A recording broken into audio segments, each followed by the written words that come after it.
Math solutions for everyone. Good morning. Lecture number 9 practice set 2.1। Last lecture में मैंने गलती से प्रैक्टिस सेट 1.1 कहा था, मगर हमारा सेकंड चैप्टर पाइथागोरस थ्योरम यहाँ पर हम ले रहे हैं, तो प्रैक्टिस सेट 2.1 से ही देखना है। और इसमें हम अब फोर्थ प्रॉब्लम देखने वाले हैं।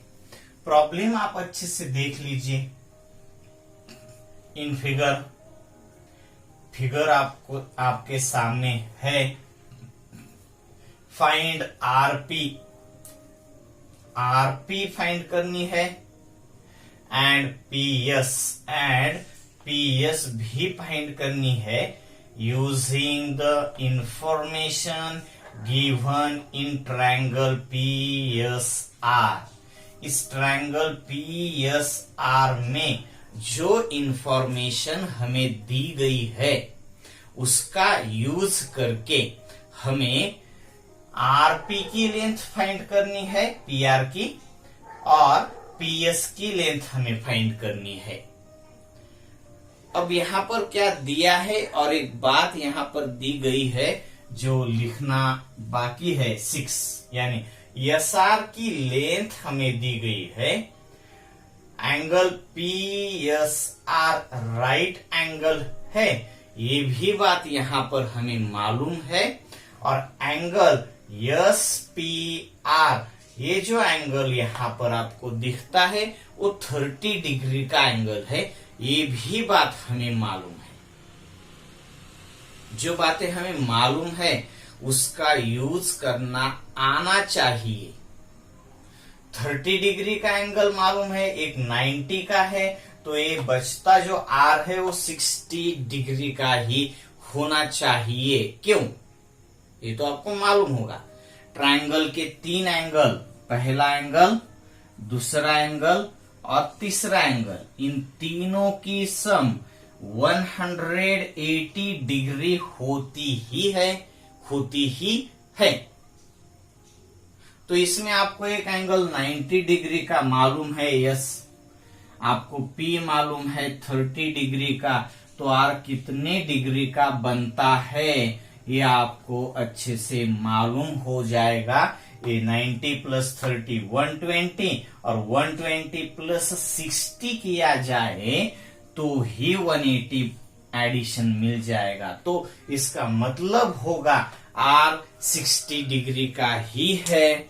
इसको हम कहते हैं रिमेनिंग एंगल ऑफ ट्रायंगल।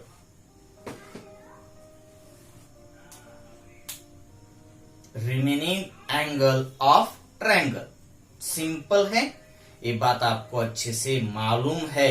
तो आपको एक बात यहां पर और मालूम हो गई कि ट्रायंगल जो आपके सामने है 30, 60, 90 मेजरमेंट के साथ है, तो आप 30, 60, 90 का थ्योरम यहां पर यूज कर पाएंगे। और आगे हम जाएंगे, मगर उससे पहले हम यहाँ पर सॉल्यूशन में कुछ बातें जो हमें ऑलरेडी मालूम है वहां पर देख लेते हैं। इन फिगर में देख लीजिए। इस फिगर में इन ट्रायंगल PSR में आपको जो बातें मालूम है, पहले मैं SR की लेंथ लिख लेता हूं जो कि 6 यूनिट है। SR मालूम है आपको, PR और PS आपको फाइंड करना है। PR और PS आपको फाइंड करना है, ठीक है। तो हम एंगल की तरफ जाएंगे and angle P equal to 30 degree जो आपको दिया गया है, angle S equal to 90 degree ये भी आपको दिया गया है। और देयरफॉर अब आपको मालूम हो जाएगा एंगल R कितने मेजरमेंट का है, तो 60 इसके लिए रीजन आप लिख देंगे remaining angle of triangle, remaining angle of triangle. Simply ये सब आपके सामने होता ही है ही, सिर्फ आपको देखने की जरूरत है।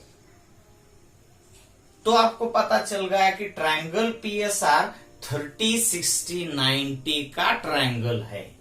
That is triangle PSR is a 30, 60, 90s triangle. इसका रीजन जो है ना, यहां पर इसके आगे हम कुछ नहीं लिखने वाले, इसलिए मैं इसको इरेज कर देता हूं और यहां पर लिख देता हूं। That is triangle PSR is a 30, 60, 90s triangle. और therefore by theorem on 30, 60, 90 side opposite to 30 degree is half of hypotenuse। मालूम है आपको, अब अपोजिट साइड देखनी है 30 की, 30 के अपोजिट साइड यस आर कितनी होनी चाहिए, हाफ होनी चाहिए हाइपोटेनस से, तो हाइपोटेनस पी आर। अब यस आर आपको मालूम है 6 equal to 1/2 into P R. Division का 2 अपोजिट में मल्टीप्लीकेशन में जाएगा और आपको आपके पी आर की लेंथ मालूम हो जाएगी, पी आर आपको मिल जाएगा। 30, 60, 90 ट्रायंगल का थ्योरम हम यूज कर रहे हैं और 30 के अपोजिट साइड आपको मालूम होने की वजह से आपको हाइपोटेनस पी आर मालूम हो गया। अब आपको अगर हाइपोटेनस मालूम है पी आर, तो आप 60 के अपोजिट साइड पीएस भी ढूंढ सकते हो, फाइंड कर सकते हो। नाउ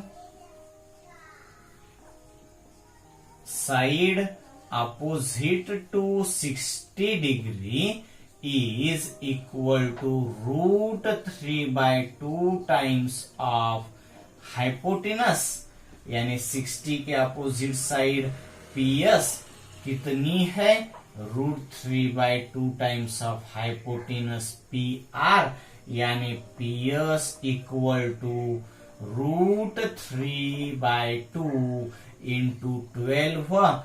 तो 2 से 12 को डिवाइड करने के बाद आपको मिलेगा पीएस, जो कि 6√3 यूनिट है। सिंपल बातें है ये सब, आप ये फाइंड कर सकते हो। अब हम इसी लेक्चर में प्रॉब्लम नंबर यानी क्वेश्चन नंबर 5 की तरफ जाते हैं। प्रॉब्लम नंबर 5 एक्टिविटी बेस पे है, तो हम एक्टिविटी बेस से ही उसको सॉल्व करेंगे, मगर आप उसको प्रॉब्लम समझकर भी सॉल्व कर सकते हो और तभी ये एक्टिविटी भी आपको अच्छे से समझ आएगी। हम तो एक्टिविटी बेस पर देख रहे हैं। For finding AB and BC with the help of information given in figure, figure जो आपके सामने है उस फिगर का आपको अच्छे से ऑब्जर्वेशन करना पड़ेगा। कर पाते हो आप? तो देख लीजिए, फिगर में ट्रायंगल एबीसी है। इस ट्रायंगल में जो आप देख पाते हो तो एंगल एबीसी राइट एंगल है और साइड ए बी और साइड बी सी दोनों साइड्स कॉन्ग्रुएंट है और AC जो कि राइट एंगल के अपोजिट साइड है, जिसे आप हाइपोटेनस भी कह सकते हो, तो AC की लेंथ है √8 यूनिट, √8 स्क्वायर रूट ऑफ 8।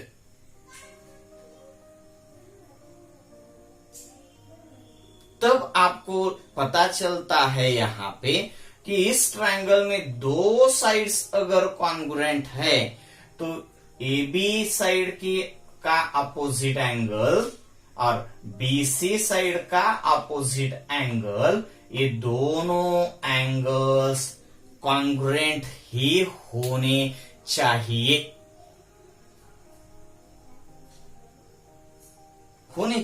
क्योंकि साइड्स कॉन्ग्रुएंट है तो उनके अपोजिट एंगल्स भी कॉन्ग्रुएंट ही होते हैं एक ही ट्रायंगल में आप देखते हो तो। और ये 90 का है तो ये दोनों का एडिशन बचा हुआ 90, यानी 45 और ये 45 का ही होना चाहिए। ऑब्जर्वेशन कर रहे हैं हम दिए गए फिगर का, और इस फिगर में जो इंफॉर्मेशन है हमारे पास उसके बेस पर और कुछ बातें हम समझ रहे हैं। तो आपको मालूम होता है कि ये जो ट्रायंगल ABC आप देख रहे हो वो 45, 90 मेजर का ट्रायंगल है। और अगर आपको मालूम है 45, 90 का ट्रायंगल है, ये मालूम है, तो आपको 45, 90 का थ्योरम प्रॉपर्टी भी मालूम होगी और उसका आप यहां पर यूज कर पाएंगे। जरूरत होगी तब, जरूरत नहीं होगी तो नहीं करेंगे हम, मगर यहां पर जरूरत है। Complete the following activity, figure के बेस पर जो एक्टिविटी दी गई है आपको वो आपको कंप्लीट कर लेनी है। तो देख लीजिए सॉल्यूशन में, एक्टिविटी के सॉल्यूशन में AB equal to AC, AB AC equal है, इसका रीजन आपको लिखना है। तो ये आपको दिया गया है तो इसका रीजन आप लिख देंगे गिवन। सही बात है। अब AB साइड और BC साइड कॉन्ग्रुएंट है, ये तो दिया ही है तो गिवन ही लिखेंगे, दूसरा हम नहीं लिख सकते। आगे जाकर देख लेते हैं। तो देखिए एंगल BAC, एंगल BAC यानी ये वाला एंगल जो आपको नहीं दिया है, मैं सिर्फ दिखा रहा हूं, ये वाला एंगल BAC इक्वल टू, अब ये इक्वल होगा BAC जो एंगल है वो, तो इस एंगल से इक्वल होना चाहिए। कौन से एंगल से? BCA, क्योंकि AB और BC साइड्स कॉन्ग्रुएंट है, इस पर हमने डिस्कशन कर लिया है। AB और BC साइड्स अगर कॉन्ग्रुएंट है तो AB का अपोजिट एंगल जो आपके सामने है BCA और BC का अपोजिट एंगल BAC, ये दोनों एंगल्स कॉन्ग्रुएंट होने चाहिए, जो कि हमें यहाँ पर लिखना होगा। हम लिखेंगे क्या? एंगल BAC तो आपको दिया है, आप दूसरा इक्वल टू एंगल लिख पाएंगे, एंगल BCA, और इसको आप 45 डिग्री है ऐसे भी लिख सकते हो, क्योंकि है ही ये 45 डिग्री का। ये बात आपके अच्छे से समझ में आती है। तो आपको पता लग गया होगा कि 45, 90 का ये ट्रायंगल है, जिस पर हमने पहले से भी डिस्कस करके रखा है। तो क्या है? देखो AB 45 के अपोजिट साइड है, BC ये भी 45 के अपोजिट साइड है, वही साइड्स आपको फाइंड भी करनी है। तो AB और BC जो है वो हाइपोटेनस के 1/√2 टाइम्स होगी, थ्योरम, 45, 90 का थ्योरम लेक्चर नंबर 2 में कवर किया था हमने। तो 2 लेक्चर, अगर आपको ये थ्योरम अच्छे से याद नहीं तो 2 लेक्चर को देख लीजिए एक बार। उसमें मैंने कहा था 30, 60, 90 के बेस पर और 45, 90 के बेस पर हमने दोनों बातें समझ ली थी। तो ये AB भी 45 के अपोजिट साइड है, BC भी 45 के अपोजिट साइड है। Side opposite to 45 degree is 1/√2 times of hypotenuse. तो AB और BC साइड्स 1/√2 टाइम्स होनी चाहिए हाइपोटेनस AC के साथ।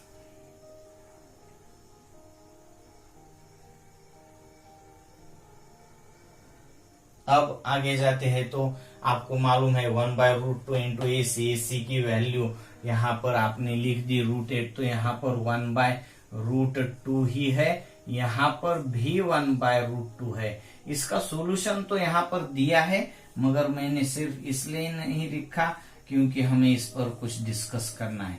√8 कैसे देखेंगे आप? √4 इंटू 2, और 4 का रूट आप स्क्वायर रूट के बाहर देखेंगे तो हो जाएगा 2√2। √8 किस तरीके से लिखा गया है? 2√2, और √2 अब तो कैंसल हो जाने के बाद आपको AB और BC मिलेगा कितना? तो 2 यूनिट ही। अब इस लेक्चर के बाद आपके लिए सेल्फ वर्क में प्रॉब्लम पहला, दूसरा, तीसरा, चौथा और 5वां, पांचों प्रॉब्लम्स आपको सेल्फ वर्क में कंप्लीट करने हैं। Okay, bye.